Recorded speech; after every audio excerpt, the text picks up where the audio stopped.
முடிச்சவிழ்ப்பு உளநல முறை psycho complex analysis. மனம் என்ற எண்ண பின்னல்களையும் உணர்வின் நினைவு நாளங்களையும் முடிச்சுகளின்றி பராமரிக்க உதவுவதுதான் உள முடிச்சவிழ்ப்பு உளநல முறை.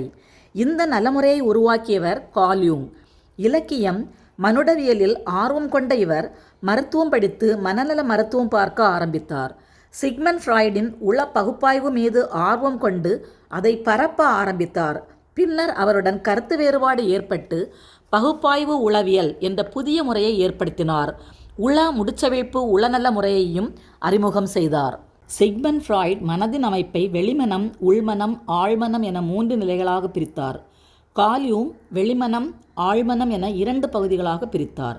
வெளிமனம் தான் என்ற ஈகோ வெளிமனதின் மையம். இது வெளியுலகையும் உலக யதார்த்தத்தையும் உணரும் ஒரு மன ஆற்றல். உளமூடி ஒருவர் வெளியில் தெரிவது போல் அவரது எண்ணங்களும் உணர்வுகளும் இருக்காது. உலகை திருப்திப்படுத்த ஒரு முகமூடி அணிந்திருப்பது பொது ஆளுமை. அதன்பின் ஒளிந்திருப்பது அந்தரங்க ஆளுமை. மனநிலைகளும் செயல்பாடுகளும். ஒரு தூண்டுதலுக்கு ஒருவர் உடனடியாக எப்படி நடந்து கொள்ளுகிறார் என்பது மனநிலை, ஆட்டிடியூட். இது எண்ணம் என்ற அகத்தூண்டுதலாகவோ ஐம்புலன்கள் வழி கிடைக்கப்பெறும் புறத்தூண்டுதல்களாகவோ இருக்கலாம். இது 2 வகைப்படும்: புறமுகர் எக்ஸ்ட்ராவர்ஷன், அகமுகர் இன்ட்ராவர்ஷன். சிந்தித்தல், உணர்தல், புலன் உணர்வு, உள்ளுணர்வு ஆகியவை வெளிமன ஆற்றலின் செயல்பாடுகள். ஆழ்மனம் 2 வகைப்படும். அவை அந்தரங்க ஆழ்மனம், கூட்டு ஆழ்மனம். அந்தரங்க ஆழ்மனம் அமுக்கப்பட்ட மறக்கப்பட்ட எண்ணங்கள், உணர்வுகள், அனுபவங்கள் அனைத்தும் மனதில் பதிந்து ஒருவரை வாழ்நாள் முழுவதும் வடிவமைத்து கொண்டே இருக்கும். இவை வாழ்க்கை நிகழ்வுகளுக்கு ஒருவர் கொடுக்கும் பதில் நடத்தையை தீர்மானிக்கும். இந்த அனுபவ கட்டமைப்புகள் உள முடிச்சுகளையும் ஏற்படுத்தும். இவற்றை கட்டவிழ்க்கும் அணுகுமுறைதான் கார்ல் யூங் அவர்களின் உள முடிச்சவிழ்ப்பு உளநல முறை. கூட்டு ஆழ்மனம் என்பது மனப்பதிவுகளின் சேமிப்பு கிடங்கு. கடந்த கால அனுபவங்களால் ஏற்பட்ட மனப்பதிவுகள் தன்னாட்சியுடன் செயல்பட்டு நிகழ்கால நடத்தையையும் ஆளுமையையும் தீர்மானித்து விடுகிறது. இந்த அம்சங்களை தொன்மை மன உருக்கள் என்கிறார் கார்ல் யூங். அவை தாண்மை, ஆணியல்பும் பெண்ணியல்பும், மனநிழல். தாண்மை என்ற மன ஆற்றல் வெளிமனம், அந்தரங்க ஆழ்மனம், கூட்டு ஆழ்மனம் ஆகியவற்றின் தேவைகள், செய்திகளை இணைத்து இணக்கமாக ஆளுமையை இயங்க வைக்கும். கூட்டு ஆழ்மனதுடன் அதிக தொடர்புடையது. கனவுகள், அடையாளங்கள், பிம்பங்கள் மூலம் வெளிப்படும். ஆணியல்பும் பெண்ணியல்பும். ஒரு ஆணுக்குள் இருக்கும் பெண்ணியல்பு அனிமா என்றும் பெண்ணுக்குள் இருக்கும் ஆணியல்பு அனிமஸ் என்றும் அறியப்படுகிறது. மனநிழல். இது மூதாதையர்களிடமிருந்து உருவாவது ஆழ்மனங்கள் வழியாக வெளிப்படும். இது மறைக்கப்பட்ட, அங்கீகரிக்க தயங்கும் பகுதியாக இருப்பதால் தன்னிடமும் பிறரிடமும் வெளிப்படாமல் இருக்கும்.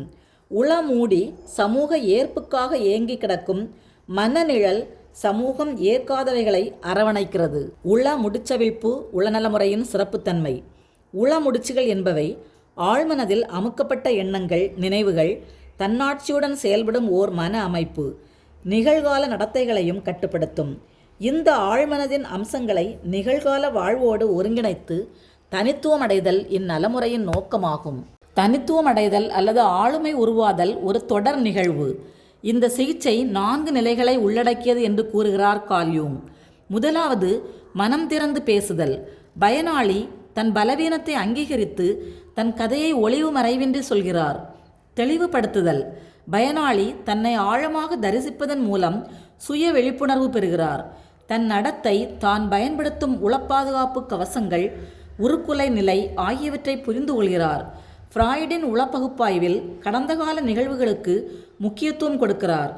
ஆனால் கார்ல் யூங் கடந்த கால அனுபவங்களை எதிர்கால சாத்தியக்கூறுகள் என்ற பின்புலத்தில் புரிவதற்கு முக்கியத்துவம் கொடுக்கிறார். 3வது நிலை கற்றல். வெளிமனதுக்கும் ஆழ்மனதுக்கும் இடையே உள்ள தொடர்பு பற்றி தெளிவு பெற்ற பயனாளி உள்ளுணர்வு பெற்று சுய வளர்ச்சிக்கு தேவையான நடவடிக்கைகள் யாவை என்பதை தெரிந்து கொள்கிறார். உருமாற்றம். இந்த கடைசி நிலையில் பயனாளி தன் மன நிழலோடு ஒன்றித்து தன் ஆண் மற்றும் பெண் தன்மை பற்றி அறிந்து தனித்துவம் என்ற இலக்கை நோக்கி நகருகிறார். ஆழ்மனம், கூட்டுமனம் இரண்டும் சுமூகமாகிறது. தன் முழுமையான உண்மையான தாண்மையை உணர்ந்து நின்று நிலைக்கக்கூடிய உருமாற்றம் ஏற்பட ஆற்றுப்படுத்தினர் உதவுகிறார். உள முடிச்சவிழ்ப்பு உளநல முறையால் ஏற்படும் பயன்கள். சுய விழிப்புணர்வு, நுண்ணறிவு மேம்படுகின்றன. மனநிழலை ஒருங்கிணைப்பதால் அவமானம், குற்ற உணர்வு குறைகின்றன. ஒருவர் தன் நிறைவேறாத ஆசைகள், எண்ணங்களை பிறர் மீது சாத்துவது தவறானது என்பதை உணர்ந்து அதற்கு பொறுப்பேற்பதால் நலமான நடத்தை உருவாகிறது. தனித்துவம் அடைதல் ஒரு முக்கியமான தனிப்பட்ட வளர்ச்சி.